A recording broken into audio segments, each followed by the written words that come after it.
पेंतिकोस्त के बाद का 13वां रविवार आज है और आज की आराधना में आप सबका स्वागत है। परमेश्वर को हम धन्यवाद देते हैं क्योंकि परमेश्वर ने हम सबको पिछले दिनों में संभाल कर रखा है, तंदुरुस्ती दी है, हमारे जीवन की सभी आवश्यकताओं को पूरा किया है। इसलिए हम परमेश्वर को धन्यवाद देते हैं और उसकी आराधना करते हैं। आज का विषय जो हमको ध्यान के लिए दिया गया है वो है प्रभु यीशु जीवन की रोटी है। नाशवान भोजन के लिए परिश्रम ना करो, परंतु उस भोजन के लिए जो अनंत जीवन तक ठहरता है, जिसे मनुष्य का पुत्र तुम्हें देगा।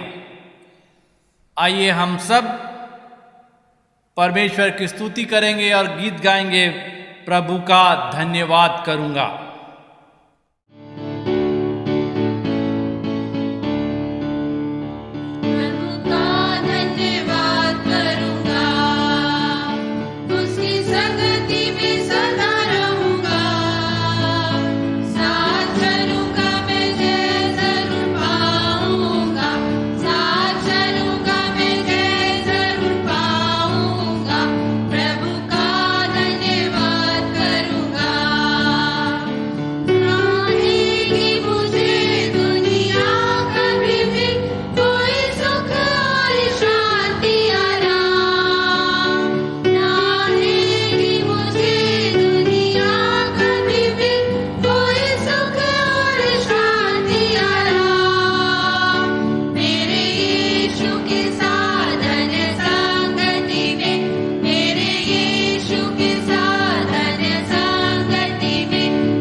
आराधना की पुस्तक से सेक्शन 3, 4 और 5 हम सब मिलकर पढ़ेंगे।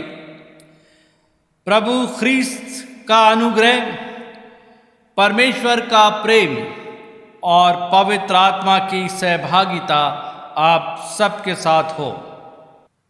सर्वशक्तिमान परमेश्वर, आपके सम्मुख सबके हृदय खुले हैं। आप सबकी अभिलाषाओं को जानते हैं और आपसे कोई भी भेद छिपा नहीं है। पवित्र आत्मा की प्रेरणा से हमारे हृदय के विचारों को शुद्ध कीजिए ताकि हम आपसे पूर्ण रूप से प्रेम करें और योग्य रीति से आपके पवित्र नाम की स्तुति करें। हमारे प्रभु यीशु मसीह के द्वारा, आमीन। स्वर्ग में परमेश्वर की महिमा और पृथ्वी पर उसके लोगों में शांति। हे प्रभु परमेश्वर, स्वर्गिक राजा, सर्वशक्तिमान परमेश्वर, हम आपकी आराधना करते, आपको धन्यवाद देते और आपकी महिमा के कारण आपकी स्तुति करते हैं। हे प्रभु यीशु मसीह, परमेश्वर पिता के इकलौते पुत्र, हे प्रभु परमेश्वर, हे परमेश्वर के मेमने, आप जगत का पाप उठा ले जाते हैं, हम पर दया कीजिए। आप पिता की दाहिनी ओर विराजमान हैं, हमारी प्रार्थना स्वीकार कीजिए, क्योंकि केवल आप ही पवित्र हैं, आप ही प्रभु हैं, आप ही हे यीशु मसीह पवित्र आत्मा के साथ परमेश्वर पिता की महिमा में परम उच्च हैं, आमीन। समय हम सब प्रार्थना में जाएंगे और प्रार्थना करेंगे। हे कृपालु पिता, आपने हमें सिखाया है कि मनुष्य केवल रोटी से ही जीवित नहीं रहता और आपने अपने पुत्र यीशु मसीह को सच्ची रोटी बनने के लिए भेजा जो संसार को जीवन देती है। हे पिता, हम पर कृपा कीजिए और ये रोटी हमें सदा देते रहिए। उन्हीं के द्वारा जो आपके और पवित्र आत्मा के साथ एक परमेश्वर हैं और अब तथा सदा सर्वदा जीवित और राज्य करते हैं, आमीन। इस समय परमेश्वर के वचन को सुनेंगे पुराने नियम से। निर्गमन की किताब, उसका 16वां अध्याय और उसके 2 पद से। आज का पहला पाठ लिया गया है निर्गमन 16, 2 से 15। निर्गमन 16, 2 से 15। जंगल में इस्राएलियों की सारी मंडली मूसा और हारून के विरोध बकबक करने लगी। इस्राएली उनसे कहने लगे, जब हम मिस्र देश में मांस की हड्डियों के पास बैठकर मनमाना भोजन करते थे, तब यदि हम यहोवा के हाथ से मार डाले भी जाते तो उत्तम वही था। पर तुम हमको इस जंगल में इसलिए निकाल ले आए हो कि इस सारे समाज को भूखों मार डालो।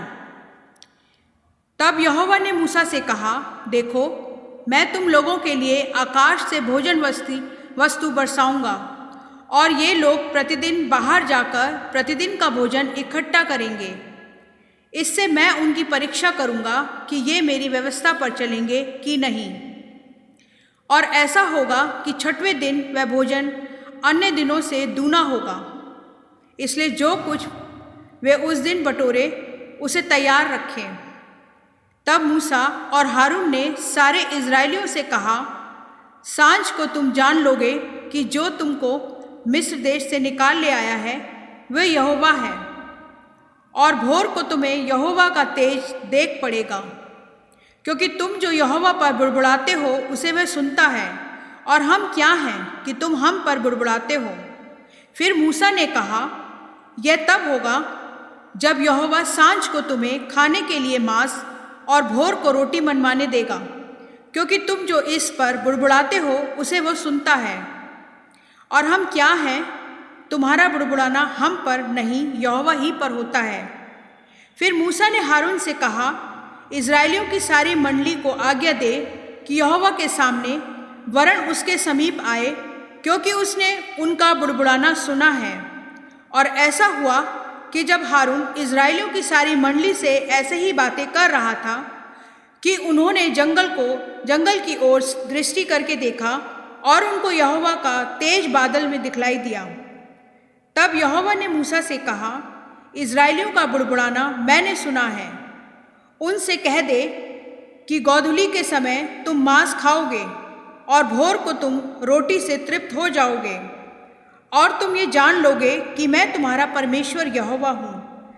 तब ऐसा हुआ कि सांझ को बटेरें आकर सारी छावनी पर बैठ गईं, और भोर को छावनी के चारों ओर ओस पड़ी।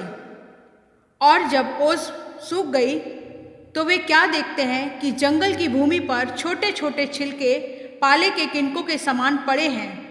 यह देखकर इज़राइली, जो ना जानते थे कि ये क्या वस्तु है, वे आपस में कहने लगे, यह तो मन्ना है। तब मूसा ने उनसे कहा, यह वही भोजन वस्तु है जिसे यहोवा तुम्हें खाने के लिए देता है। ये परमेश्वर का वचन है। सुने और पढ़े जाने पर आशीष हो। आइए हम सुसमाचार इस समय सब मिलकर पढ़ेंगे, और जिस समय सुसमाचार पढ़ा जाता है हम सब मिलकर खड़े हो सकते हैं। यूहन्ना रचित सुसमाचार उसका 6वां अध्याय और उसके 22वें पद से। Today's gospel reading is taken from the Gospel according to St. John chapter 6 verses beginning from 22 to 35। यूहन्ना रचित सुसमाचार उसका 6वां अध्याय और उसके 22वें पद से। आए यीशु मसीह तेरा जलाल हो। दूसरे दिन उस भीड़ ने जो झील के पार खड़ी थी यह देखा कि वहां एक को छोड़ और कोई नाव ना थी, और यीशु अपने चेलों के साथ उस नाव पर नहीं चढ़ा था, परंतु केवल उसके चेले ही गए थे। तब अन्य नावें तिब्रियास से उस जगह के निकट आईं जहां उन्होंने प्रभु के धन्यवाद करने के बाद रोटी खाई थी। इसलिए जब भीड़ ने देखा कि यहाँ ना यीशु है और ना उसके चेले हैं, तो वे भी नाव पर चढ़ के यीशु को ढूंढते हुए कफरनहूम पहुंचे। झील के पार जब वे उससे मिले तो कहा, हे रब्बी, तू यहाँ कब आया? यीशु ने उन्हें उत्तर दिया, मैं तुमसे सच सच कहता हूँ कि तुम मुझे इसलिए नहीं ढूंढते हो कि तुमने आश्चर्य कर्म देखे, परंतु इसलिए कि तुम रोटी खाकर तृप्त हुए। नाशवान भोजन के लिए परिश्रम ना करो, परंतु उस भोजन के लिए जो अनंत जीवन तक ठहरता है, जिसे मनुष्य का पुत्र तुम्हें देगा, क्योंकि पिता अर्थात परमेश्वर ने उसी पर छाप लगाई है। उन्होंने उससे कहा, परमेश्वर के कार्य करने के लिए हम क्या करें? यीशु ने उन्हें उत्तर दिया, परमेश्वर का कार्य यह है कि तुम उस पर जिसे उसने भेजा है विश्वास करो। तब उन्होंने कहा, फिर तू कौन सा चिन्ह दिखाता है कि हम उसे देखकर तेरा विश्वास करें? तू कौन सा काम दिखाता है? हमारे बाप दादों ने जंगल में मन्ना खाया, जैसा लिखा है, उसने उन्हें खाने के लिए स्वर्ग से रोटी दी। और यीशु ने उनसे कहा, मैं तुमसे सच सच कहता हूँ कि मूसा ने तुम्हें वह रोटी स्वर्ग से ना दी, परंतु मेरा पिता तुम्हें सच्ची रोटी स्वर्ग से देता है। क्योंकि परमेश्वर की रोटी वही है जो स्वर्ग से उतरकर जगत को जीवन देती है। तब उन्होंने उससे कहा, हे प्रभु, यह रोटी हमें सर्वदा दिया कर। यीशु ने उससे कहा, जीवन की रोटी मैं हूँ, जो मेरे पास आता है वो कभी भूखा ना होगा, और जो मुझ पर विश्वास करता है वो कभी प्यासा न होगा। यह मसीह की इंजील है। आए यीशु मसीह तेरी तमजीद हो। हम परमेश्वर का वचन सुनेंगे रेवरेंड मिसेस शर्ली लाल के द्वारा से। जो हम आज विषय ध्यान कर रहे हैं उसमें हमको बताया गया है, प्रभु यीशु जीवन की रोटी हैं। आप सभी को जय मसीह की। आज पेंतिकुस्त के बाद 13वां रविवार है, और आज हमारे ध्यान का जो विषय है वो है प्रभु यीशु जीवन की रोटी है। Today is the 13th Sunday after Pentecost, and the theme for our meditation is Jesus is the bread of life। परमेश्वर के वचन पर ध्यान करें इससे पहले आइए हम प्रार्थना करें। प्रभु हमारे सर्वशक्तिमान जीवित ईश्वर पिताजी, आज के सुबह के समय जब आपके सम्मुख आए हैं, आपकी पवित्र उपस्थिति में हैं, प्रभु हम प्रार्थना किया चाहते हैं कि आप हमारे जीवन का, हमारे शरीरों का, हमारे मनों का, हमारे आत्मा का प्रभु जी आप कंट्रोल अपने हाथ में लीजिए। और प्रभु जी हमारी सहायता कीजिए ताकि आपके आत्मा की मदद से आपके वचनों को ना सिर्फ हम सुनने वाले हों, पर इसे समझकर अपने जीवन में ग्रहण करने वाले हो सके और हमारे जीवन प्रभु आपको पसंद आने वाले हों। मैं अपने आप को भी आपके हाथों में सौंप देती हूँ और इस प्रार्थना को हम मांगते हैं अपने जीवित उद्धारकर्ता प्रभु यीशु के नाम से, आमीन।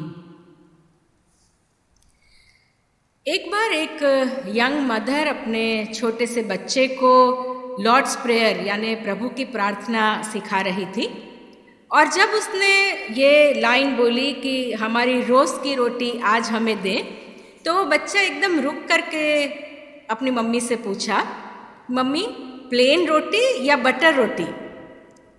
हम सभी रोटी के लिए ही मेहनत करते हैं, चाहे वो प्लेन रोटी हो, चाहे बटर रोटी हो, चाहे अगर हम बहुत हेल्थ कॉन्शियस हैं तो मल्टीग्रेन व्हीट की रोटी हो, पर हम सभी भोजन के लिए ही मेहनत करते हैं। हम सभी को रोटी की ज़रूरत होती है। भोजन हमारे जीवन के लिए, जिंदा रहने के लिए आवश्यक है। हम सभी इस बात का प्रावधान करते हैं ताकि हमें और अपने परिवारों को हम भोजन दे सकें। Food is the basic necessity for every living being to survive.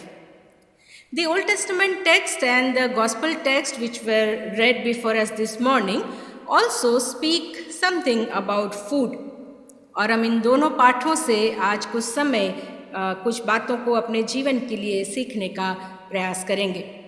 और सबसे पहले हम देखेंगे जो पुराने नियम में जो भोजन की बात आती है, पुराने नियम में निर्गमन की पुस्तक उसका 16वां अध्याय और कुछ आयतों को जो हमने पढ़ा, यहाँ पर हम देखते हैं कि जो इज़राइल कौम है वो मिस्र देश की गुलामी से छुड़ा ली गई है और वो कनान देश की ओर यानी वचन के देश की ओर जा रहे हैं। और इस समय जब इस घटना का जिक्र आता है वो एलिम और सिने पर्वत के बीच में सीन नाम की जगह में है, अरण्य में है, जंगल में है। और ये ऐसा समय है जब ना उनके पास खाने के लिए भोजन है और ना पीने के लिए पानी है। और निर्गमन उसके 16 अध्याय दूसरी और तीसरी आयत में हम पढ़ते हैं कि जंगल में इज़राइलियों की सारी मंडली एक होकर मूसा और हारून के विरुद्ध बकबक करने लगी और वे उनसे कहने लगे कि तुम हमें इस जंगल में भूखा मारने के लिए ले आए हो। और फिर हम चौथी आयत में पढ़ते हैं, परमेश्वर ने कहा, देखो मैं तुम्हारे लिए आकाश से भोजन वस्तु बरसाऊंगा और ये लोग प्रतिदिन बाहर जाकर प्रतिदिन का भोजन इकट्ठा करेंगे। अब ये प्रतिदिन बाहर जाके हर रोज के लिए प्रदान करने का क्या उद्देश्य था?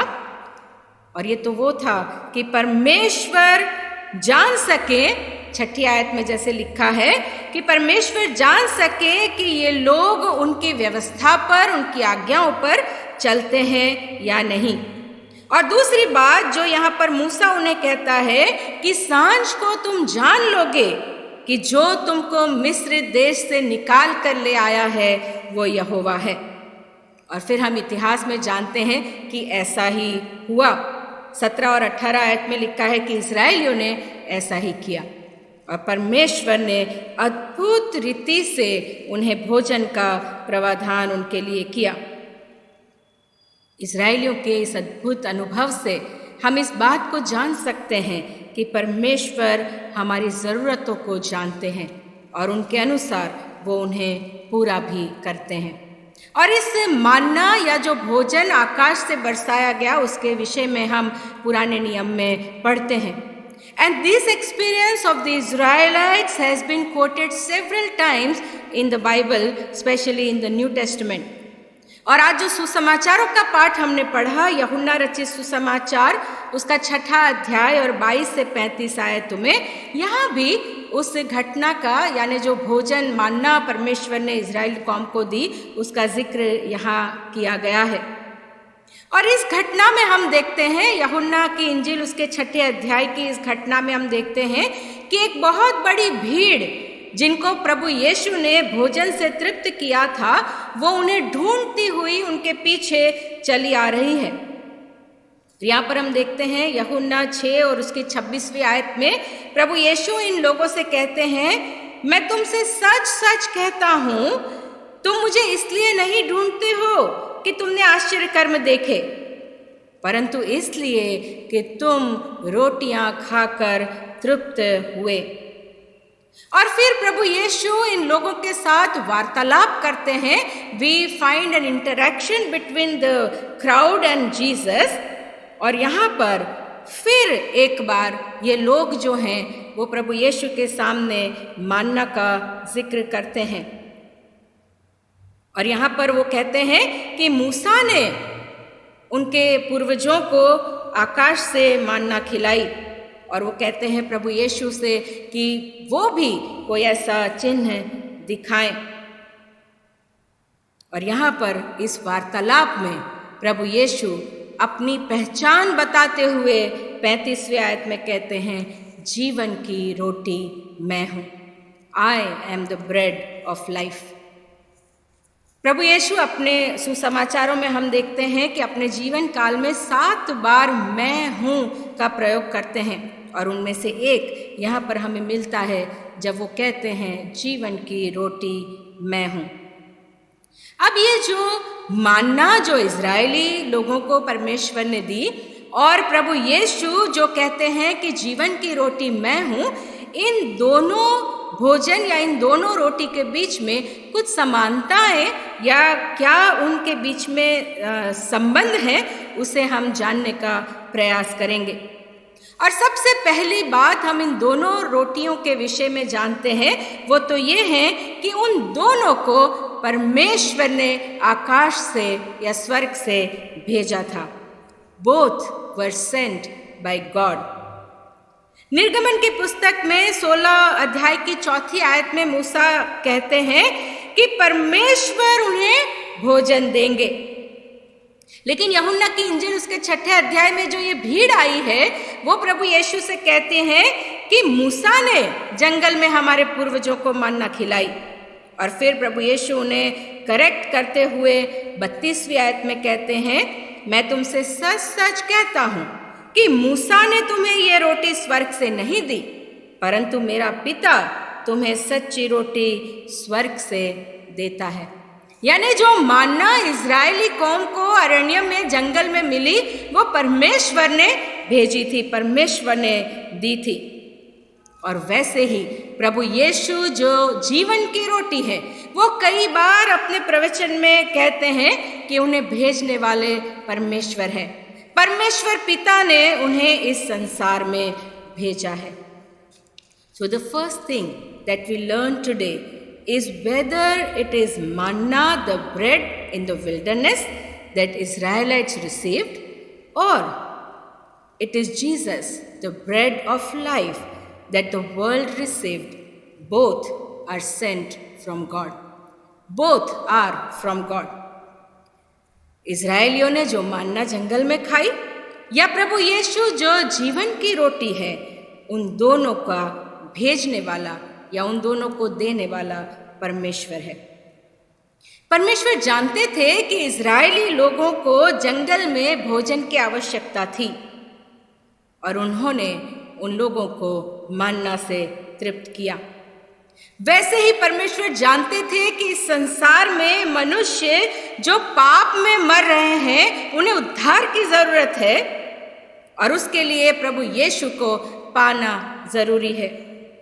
और इसलिए उन्होंने अपने इकलौते पुत्र प्रभु यीशु को इस संसार में मनुष्य के उद्धार के लिए भेज दिया। परमेश्वर हमारे जीवन की तमाम आवश्यकताओं को जानते हैं और वो उसे पूरा भी करते हैं। God is the giver of manna and also of Jesus, the bread of life. दूसरी बात जो हम देखते हैं, जो मान्ना और प्रभु यीशु जो जीवन की रोटी है, उन दोनों का उद्देश्य एक है और वो है जीवन प्रदान करना। The purpose of both is to give life. एक बार एक नेता एक छोटे से गांव में जाते हैं और बहुत बड़ा भाषण देते हैं और बड़ी भीड़ के आगे बहुत बड़ी बड़ी बातें करते हैं, बड़े बड़े प्रोजेक्ट्स के विषय में बताते हैं और कहते हैं कि इन सब बातों से इस गांव का बहुत विकास होगा। जब उनका भाषण पूरा होता है, उनका प्रवचन पूरा होता है, तो उस गांव का मुखिया वहां जाता है और उनसे कहता है कि नेताजी, आपकी जो बातें थी वो हमें बहुत अच्छी लगी और हम जानते हैं कि इसके द्वारा हमारे गांव का बहुत विकास होगा, पर हमारा आपसे एक सवाल है और वो ये है कि क्या उससे हमें रोटी मिलेगी? हम जानते हैं कि जिंदा रहने के लिए रोटी की या भोजन की आवश्यकता है। Similarly, Jesus, the bread of life, gives us eternal life. जैसे भोजन, सांसारिक भोजन हमारे शरीर को या हमारे शरीर को जिंदा रहने के लिए जो शक्ति प्रदान करता है या शारीरिक जीवन देता है, वैसे ही प्रभु यीशु जो जीवन की रोटी है वो हमें आत्मिक जीवन प्रदान करते हैं। और यहाँ पर यूहन्ना 6:33 में प्रभु यीशु कहते हैं, क्योंकि परमेश्वर की रोटी वही है जो स्वर्ग से उतरकर जगत को जीवन देती है। परमेश्वर की रोटी वही है जो स्वर्ग से उतरकर जगत को जीवन देती है।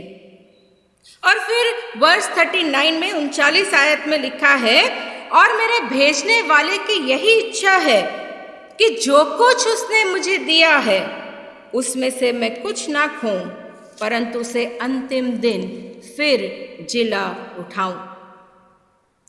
यूहन्ना की इंजील उसके 10वें अध्याय और 10वीं आयत हम सभी जानते हैं। प्रभु यीशु कहते हैं, मैं इसलिए आया ताकि वे जीवन पाएं और बहुतायत का जीवन पाएं। संसार की रोटी हमें शारीरिक जीवन देती है, पर प्रभु यीशु जो जीवन की रोटी है वो हमें अनंतकालिक जीवन देते हैं। और इन दोनों का एक ही उद्देश्य है कि मनुष्य को जीवन प्रदान करें। तीसरी बात जो हम इन दोनों भोजन वस्तु के विषय में देखते हैं वो है कि दोनों ही विश्वास से प्राप्त होती हैं। Both are received through faith. जो इजरायली कौम थी, जब उनको भोजन की आवश्यकता थी और परमेश्वर ने उन्हें आसमान से या स्वर्ग से भोजन भेजा, उसका नाम वो नहीं जानते थे और उन्होंने उसका नाम मान्ना रखा। और यहाँ पर उन्हें बोला गया कि हर रोज उन्हें अपने तंबू से बाहर आना है और मान्ना बटोरना है और हर रोज उसी दिन की जरूरत के हिसाब से उनको मानना बटोरना है। और ये उनके विश्वास की कसौटी थी। उन्हें ये विश्वास करना था कि परमेश्वर हर रोज उनकी आवश्यकताओं को, उनकी जरूरत के लिए भोजन का प्रावधान करेंगे। यदि आज मेरे और आपके सामने ये चुनौती हो तो हम क्या करेंगे? शायद हमारे लिए ये बहुत कठिन होगा। यदि हम अपने जीवन पर गौर करें तो हम अपने लिए, अपने परिवारों के लिए सांसारिक वस्तुएं इतना बटोरते हैं जो हमारी ज़रूरत से कहीं अधिक ज़्यादा होती हैं। हालांकि मेहनत करके अपनी ज़रूरतों का इंतज़ाम करना गलत नहीं है, पर कई बार क्या होता है कि हम में से बहुत लोग इन वस्तुओं को जुटाने में इतने व्यस्त हो जाते हैं, इतने लौलीन हो जाते हैं कि हमें और किसी बात से मतलब नहीं रहता। Sometimes gathering and preserving becomes the whole and sole purpose of our life. हम एक धनी मनुष्य के विषय में पढ़ते हैं जो लूका की इंजील उसके 12वें अध्याय की 13 से 21 आयत में मिलता है। और हम जानते हैं कि इस धनी मनुष्य ने, उसके पास इतनी उपज थी कि उसे भरने के लिए उसने बहुत सी बारियां बनाई लेकिन उससे कहा गया कि हे मूर्ख, यदि आज रात ही तेरा प्राण तुझसे ले लिया जाएगा, तब जो कुछ तुमने इकट्ठा किया है वो किसका होगा? ऐसा ही वो मनुष्य भी है जो अपने लिए धन बटोरता है, परंतु परमेश्वर की दृष्टि में धनी नहीं। ऐसा ही वो मनुष्य भी है जो अपने लिए बहुत अधिक धन बटोरता है, पर परमेश्वर की दृष्टि में धनी नहीं है। Jesus says in Gospel of St. Matthew, chapter 6, verses 19 to 21, "Do not lay up for treasures on earth, where moth and rust destroy, and where thieves break in and steal. But lay up for yourselves treasures in heaven, where neither moth nor rust destroy it, and where thieves do not break in and steal. For where your treasure is, there your heart will be also." जहाँ तेरा धन होगा वहीं तेरा मन भी लगा रहेगा। Where your treasure is, your heart will be also. Then many times we also only depend on our own ability, our own wisdom, or on other human beings for providence. कई बार हम अपनी ज़रूरतों के लिए केवल अपनी शक्ति पर या अपनी सोच समझ, अपनी बुद्धि पर या अन्य लोगों पर निर्भर रहते हैं। कई बार हम में से बहुत लोग हैं जो अपनी ज़रूरतों के लिए हमेशा चिंता या शोक में डूबे रहते हैं कि हमारा आगे क्या होगा। We tend to live under tremendous stress and anxiety for our needs. But Jesus says in Gospel of St. Matthew chapter 6, verses 31 and 32, "Therefore, do not be anxious, saying, what shall we eat? Or what shall we drink? Or what shall we wear? Your heavenly Father knows that you need them all." तुम्हारा स्वर्गीय पिता जानता है कि तुम्हें इन सब वस्तुओं की आवश्यकता है। मैंने एक बार एक कहानी सुनी थी। उसमें एक गरीब विधवा औरत थी जो किसी किराने की दुकान पर गई और वहाँ पर दुकान के मालिक से गिड़गिड़ा कर कहने लगी कि वो उसे कुछ सामान दें, कुछ ग्रॉसरी दें, जिससे वो अपने बच्चों के लिए खाना बना सकें। और इस दुकानदार ने उससे पूछा कि तुम्हारे पास कितने पैसे हैं? और इस विधवा ने कहा कि मेरे पास पैसे तो नहीं हैं, पर एक छोटे से कागज़ के टुकड़े पर मैंने एक प्रार्थना लिखी है, अगर इसके बदले आप मुझे कुछ सामान दे सकें। और इस दुकानदार ने इस महिला का मजाक बनाने के लिए उससे कहा, ठीक है, तुम अपना जो कागज़ का टुकड़ा है, जो अपनी प्रार्थना है, इसे एक तराजू पे रख दो और उसके वज़न के बराबर जितना भी सामान आएगा वो मैं तुम्हें दे दूँगा। और जब उस विधवा ने उस कागज़ का टुकड़ा जिस पे उसने प्रार्थना लिखी थी एक तराजू पर रखा और जब दुकानदार दूसरे तराजू पे सामान रखने लगा तो उसे बहुत आश्चर्य हुआ कि जब तक वो सारी ज़रूरत की चीज़ें उस तराजू पे रख ना चुका तब तक वो तराजू, वो बैलेंस बराबर नहीं हुए। और फिर उसने वो सारा सामान उस विधवा को दे दिया। और उसके जाने के बाद जब उसने वो कागज़ का टुकड़ा खोला तो उसमें ये प्रार्थना लिखी हुई थी, प्यारे प्रभु, हमारी रोज़ की रोटी आज हमें देना। ये तो एक कहानी है, लेकिन अगर हम परमेश्वर के लोगों से, संतों से, मिशनरी से, पासबानों से अगर हम बात करें, या हम में से बहुत से ऐसे लोग होंगे जिन्होंने परमेश्वर के ऐसे प्रावधान का अपने जीवन में अनुभव किया हो। भजन संहिता उसका 127 भजन और पहली और दूसरी आयत में लिखा है, तुम जो सवेरे उठते और देर तक विश्राम करते और दुख भरी रोटी खाते हो, ये सब तुम्हारे लिए व्यर्थ है, क्योंकि वो अपने प्रियों को यूं ही नींद प्रदान करता है। The word of God encourages us today to remember that God is our provider. He is Jehovah Jireh. And even while we work to provide for our earthly needs, it is a blessing of God. Israelites received manna through faith. और उसी तरह से जब प्रभु यीशु इस संसार में आए तब बहुत से लोग थे जिन्होंने उन्हें नहीं पहचाना। बहुत से लोग ऐसे हैं जिन्होंने उनके विरुद्ध सवाल उठाए।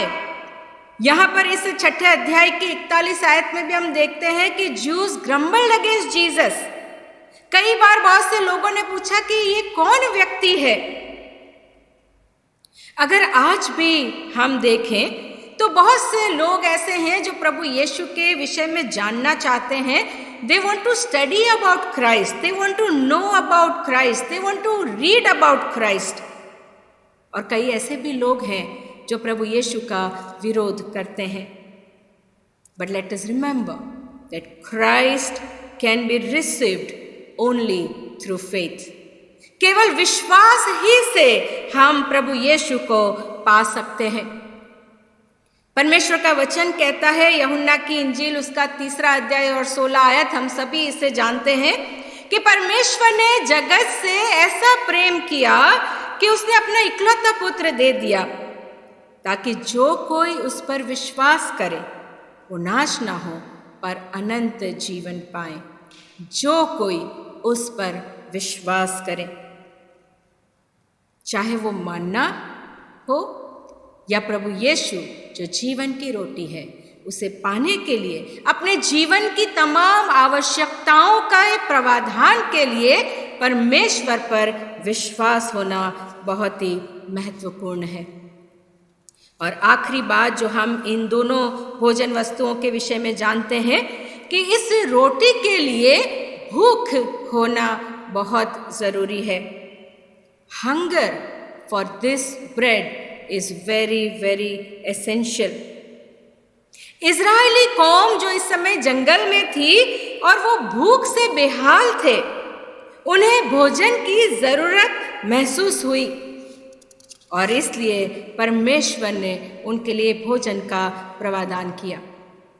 कई बार जब हमें भूख लगती है तो हम बहुत बेचैन हो जाते हैं और कैसे भी अपनी भूख को मिटाने की कोशिश करते हैं, प्रयास करते हैं।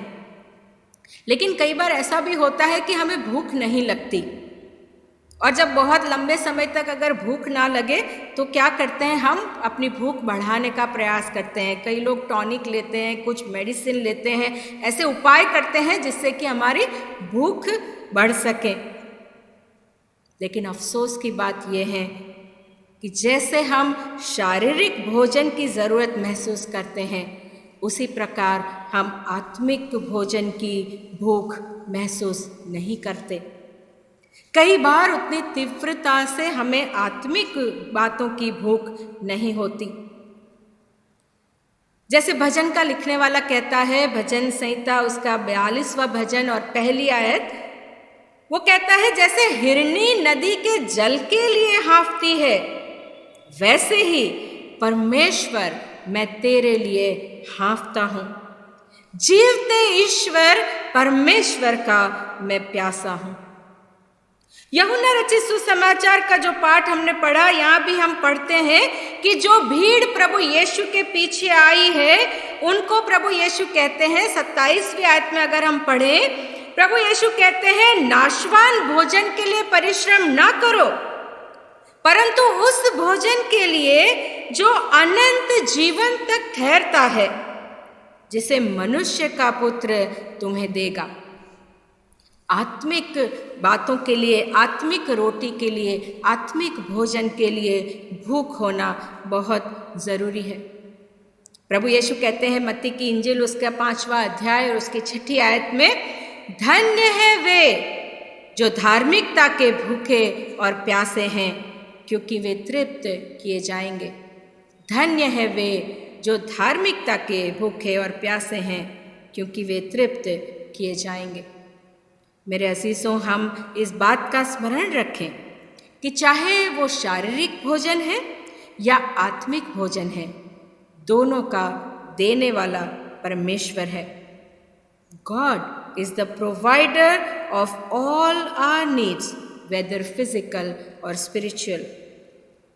Trusting God for both helps us to experience God's faithfulness. यदि हम अपने जीवन की हर एक आवश्यकता, चाहे वो शारीरिक हो चाहे वो आत्मिक हो, अगर हम परमेश्वर पर भरोसा रखते हैं, परमेश्वर पर निर्भर रहते हैं, तो हम जान पाते हैं कि हमारा ईश्वर विश्वास योग्य ईश्वर है। और संसार का भोजन हमें केवल शारीरिक जीवन या सांसारिक जीवन प्रदान करता है, परंतु प्रभु यीशु जो जीवन की रोटी है, वो इस सांसारिक भोजन से कहीं अधिक बढ़कर है, जो हमें अनंत कालिक जीवन प्रदान करती है। प्रभु यीशु कहते हैं यूहन्ना की इंजील उसके 6 अध्याय की 40वीं आयत में, क्योंकि मेरे पिता की यही इच्छा है कि जो कोई पुत्र को देखे और उस पर विश्वास करे, वह अनंत जीवन पाए और मैं उसे अंतिम दिन फिर जिला उठाऊंगा। प्रभु यीशु जो जीवन की रोटी है, वो आज मुझे और आपसे भी यही वचन देते हैं, यही मुझे और आपसे कहते हैं कि परमेश्वर पिता की यही इच्छा है कि जो कोई पुत्र को, यानी प्रभु यीशु को जो जीवन की रोटी है, उसे देखे और उस पर विश्वास करें, वह अनंत जीवन पाए। प्रभु हम सभी को आशीष दें। आमीन। हम रेवरेंड मिसेस शर्ली लाल को धन्यवाद देते हैं आज के संदेश के लिए जो उन्होंने हम सबको दिया है, और परमेश्वर हम सबको उनके संदेश से आशीष दे। हम सब मिलकर इस समय अपने विश्वास का अंगीकार करेंगे और नीकिया का विश्वास वचन हम सब साथ मिलकर बोलेंगे। हम एक परमेश्वर सर्वशक्तिमान पिता पर विश्वास करते हैं। वो स्वर्ग और पृथ्वी का और समस्त दृश्य और अदृश्य वस्तुओं का करता है। हम एक प्रभु यीशु मसीह पर विश्वास करते हैं। वह परमेश्वर का इकलौता पुत्र, सर्वयुगों से पहले पिता से उत्पन्न, परमेश्वर से परमेश्वर, ज्योति से ज्योति, सत्य परमेश्वर से सत्य परमेश्वर, कृत नहीं वरन उत्पन्न है। उनका और पिता का तत्व एक है। उन्हीं के द्वारा सब वस्तुएं बनी। हम मनुष्यों के लिए और हमारे उद्धार के निमित्त वह स्वर्ग से उतर आए। पवित्र आत्मा की सामर्थ्य से वह कुंवारी मरियम से जन्मे और मनुष्य बने। पेंतुस पिलातुस के शासन में वो हमारे लिए क्रूस पर चढ़ाए गए। उन्होंने दुख भोगा, वह मरे और गाड़े गए।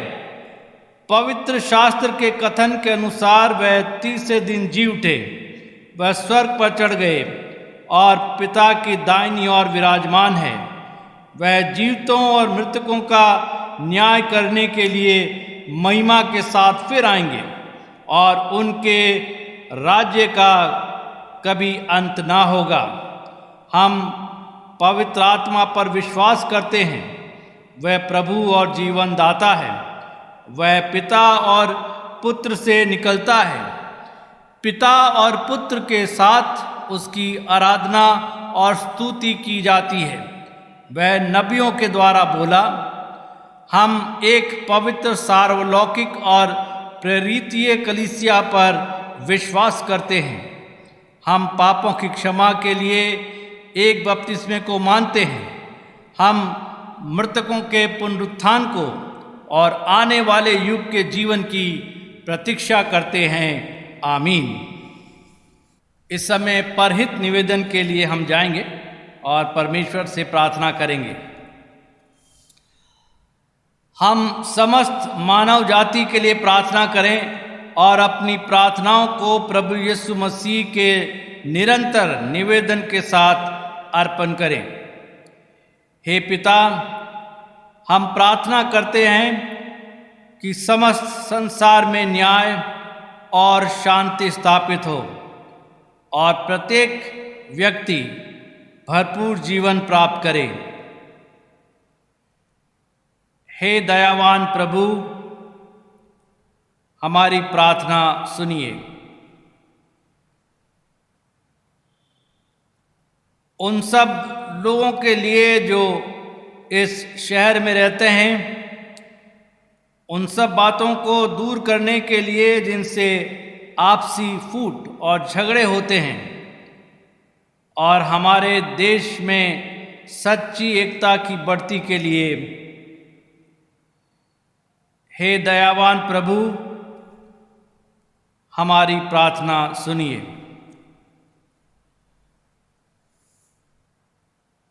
उन सब लोगों के लिए जो कृषि, उद्योग अथवा व्यापार में लगे हुए हैं, सब मजदूरों और कारीगरों के लिए, और उन सब के लिए जो हमारे देश की रक्षा करते हैं, हे दयावान प्रभु, हमारी प्रार्थना सुनिए। अध्यापकों और छात्रों, वैज्ञानिकों, लेखकों और कलाकारों और उन सब व्यक्तियों के लिए जो अन्य लोगों के विचारों और भावनाओं को प्रभावित करते हैं, हे दयावान प्रभु, हमारी प्रार्थना सुनिए। उन सब लोगों के लिए जो दुखी हैं, बेरोजगार हैं, भूखे प्यासे हैं, दरिद्र और दलित हैं, बीमार और मरणासन हैं, और उन सब व्यक्तियों के लिए जो ऐसे लोगों की सेवा करते हैं, हे दयावान प्रभु, हमारी प्रार्थना सुनिए। हमारे तथा अन्य देशों के सब शासकों के लिए, विशेषकर हमारे राष्ट्रपति, प्रधानमंत्री, इस राज्य के राज्यपाल और मुख्यमंत्री, और उनके लिए भी जो लोगों पर किसी प्रकार का अधिकार रखते हैं, हे दयावान प्रभु, हमारी प्रार्थना सुनिए।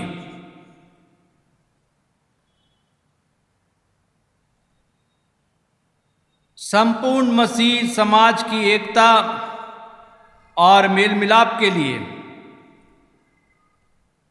समस्त संसार में उनकी गवाही और सेवा कार्यों के लिए हे दयावान प्रभु, हमारी प्रार्थना सुनिए।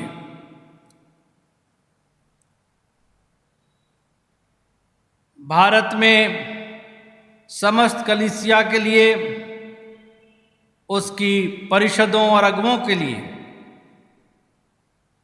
विशेषकर हमारे प्रमुख धर्माचार्य the most reverend PC Singh और दक्षिण भारत के प्रमुख धर्माचार्य और मार्थोमा कलीसिया के मेट्रोपॉलिटन और हमारे सब पुरोहितों और आपकी कलीसिया के सब अन्य धर्म सेवकों के लिए कि वो सच्चाई और लगन से आपकी सेवा करें। हे दयावान प्रभु, हमारी प्रार्थना सुनिए। ये वर दे कि आपके उन सब भक्तों के साथ जिन्होंने अपने जीवन में सच्चाई से आपकी सेवा की है, हम भी आपके राज्य के पश्चात आनंद में संभागी हो सकें। हे दयावान प्रभु, हमारी प्रार्थना सुनिए।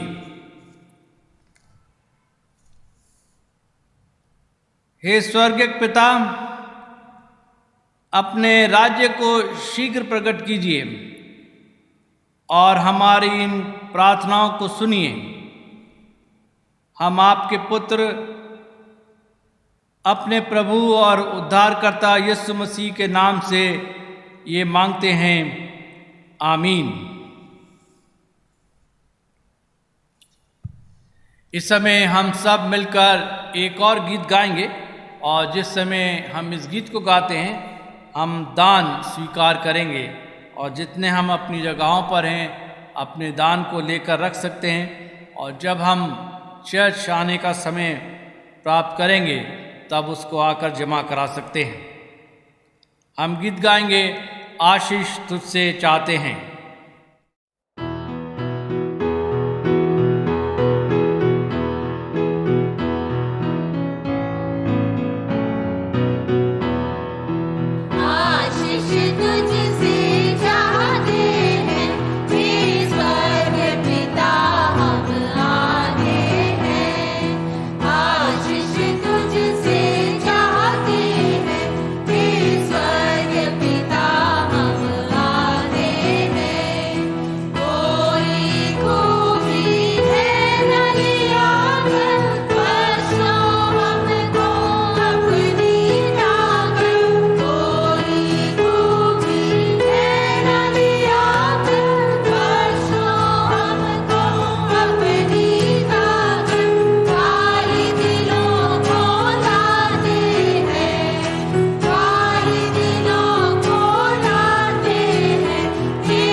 कलीसिया से संबंधित सूचनाएं हैं। एक बार फिर आप सबका स्वागत है जब हम ऑनलाइन वर्शिप कर रहे हैं, और मैं आप सबका धन्यवाद देता हूं कि हम में से बहुत से ऑनलाइन वर्शिप से जुड़ते हैं और इस आराधना के अंदर सम्मिलित होते हैं। परमेश्वर को हम धन्यवाद देते हैं, उसकी स्तुति और प्रशंसा करते हैं, क्योंकि उसने हमें प्रत्येक रविवार और अन्य दिनों के अंदर भी आराधना करने का अवसर दिया है। हमारे तंदुरुस्ती के लिए, हमारी सभी आवश्यकताओं के लिए हम परमेश्वर को धन्यवाद देते हैं जो हमारे साथ हैं और पूरी होती है। हमारा चर्च का ऑफिस वीकडेज के अंदर खुला रहता है और सोमवार से लेकर शनिवार तक सुबह 10 बजे से शाम को 5 बजे तक आप लोग विजिट कर सकते हैं और जो भी चर्च का कार्य है उसको आप पूरा कर सकते हैं। हम इन दिनों में प्रार्थना में लगे रहें जब तक हमें सरकार की तरफ से कोई आदेश नहीं होता कि हम अपने कलीसिया में, अपने चर्च में जाकर आराधना कर सकते हैं, तब तक हम एक दूसरों को प्रार्थना में उठाए रखें और इसके लिए हम प्रार्थना करें ताकि परमेश्वर हम सब की प्रार्थनाओं का उत्तर दे सके। आइए इस समय हम प्रार्थना के जाएंगे। धन्यवाद देते हैं, प्रशंसा करते हैं, स्तुति करते हैं परमेश्वर, क्योंकि तूने हमको तंदुरुस्ती दी है, सब बीमारियों से बचा कर रखा है, हमारी सब आवश्यकताओं को पूरा किया है। और जब जब परमेश्वर हमें कोई आवश्यकता होती है तो उसको पूरा कर देता है। हम इसके लिए धन्यवाद देते हैं। हम अपने परिवारों के लिए धन्यवाद देते हैं जो सेंट थॉमस कलीसिया के साथ जुड़े हैं और हर एक परिवार के लिए प्रार्थना करते हैं। परिवार के हर एक बुजुर्ग के लिए, जवान के लिए, बच्चे के लिए कि सब पर अपना आशीष का हाथ रखिए ताकि हम इन दिनों में धन्यवाद के साथ आपको याद कर सकें और इन दिनों के अंदर परमेश्वर आपसे आशीषें प्राप्त करते रहें। हमारी प्रार्थनाएं हमारे देश के लिए, देश में शांति के लिए, सभी प्रकार के मतभेदों के लिए, खास कर जो लोग एक दूसरे के ऊपर जलन से या और किसी रीज़न से बैर रखते हैं, परमेश्वर उन सबको सद्बुद्धि दीजिए ताकि हम सब मिलजुल कर रहें और देश की तरक्की के अंदर सहायक हो सकें। इस समय हम ख़ास तौर से अफ़गानिस्तान देश को याद करते हैं कि वहाँ आप शांति स्थापित कीजिए ताकि सब लोग आपस में मिलजुल कर रहें और एक दूसरे को स्वीकार कर सकें। जो भी परमेश्वर वहाँ बदलाव होता है उसके लिए भी प्रार्थना करते हैं कि परमेश्वर हर एक बात में आपकी मर्जी पूरी हो सके, सारे संसार के अंदर शांति बनी रहे, इसके लिए हम प्रार्थना करते हैं। हम याद करते हैं सभी बीमारों को जो अस्पतालों में हैं या घरों पर हैं, सामर्थ का हाथ बढ़ाकर आप उनको शिफा दीजिए। हम मिस्टर मक्खनलाल के लिए दुआ करते हैं कि आप उन पर अपना अनुग्रह का हाथ बढ़ाइए, क्योंकि आप हमसे अधिक उनकी बीमारी को जानते हैं, उनकी परेशानी को जानते हैं, इसलिए आप उन पर रहम कीजिए। तमाम उनके गुनाहों को माफ़ करते हुए परमेश्वर उनको शिफा दीजिए ताकि वो तंदुरुस्ती हासिल कर सकें और आपकी महिमा कर सकें। हम इस समय शमोन के लिए प्रार्थना करते हैं, उस बच्चे पर भी रहम का हाथ रखिए, उसके तमाम गलतियों को, कमज़ोरियों को माफ़ कीजिए ताकि परमेश्वर वो भी अपनी बीमारी से छुटकारा प्राप्त कर सके और अपने परिवार में खुशी के साथ, आनंद के साथ अपने जीवन को आगे बढ़ा सके। हमारी विनती है परमेश्वर, और लोग जो बीमारों की सेवा करते हैं उन्हें भी आशीष दीजिए। हम विनती करते हैं कलीसिया के उन सभी लोगों के लिए जिन्होंने अपना जन्मदिन मनाया है, शादी की सालगिरह मनाई है, उन लोगों को भी आशीष दीजिए जिससे परमेश्वर वो लोग हमेशा आपके ऊपर भरोसा रख सकें और आपको धन्यवाद दे सकें और ये साल जो उनके जीवन में दिया गया है आपकी गवाही के लिए पूरा कर सकें। ये सब कुछ हम मांगते हैं हमारे खुदावन यीशु मसीह के नाम से, आमीन।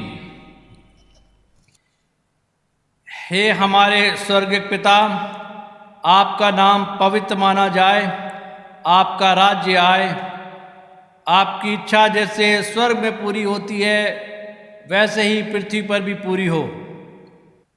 आप हमारी दिन भर की रोटी आज हमें दीजिए आप हमारे अपराधों को क्षमा कीजिए जैसे हमने अपने अपराधियों को क्षमा किया है।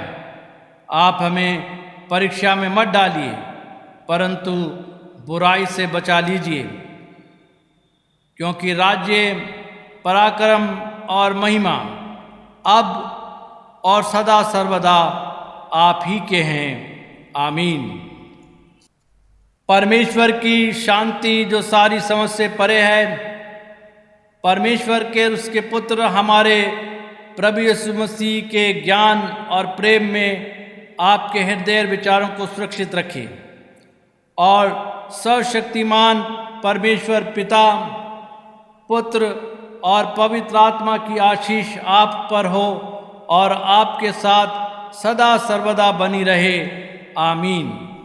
शांति से पूर्ण होकर जाओ, प्रभु से प्रेम करो और उसकी सेवा में लगे रहो, मसीह के नाम से। आमीन।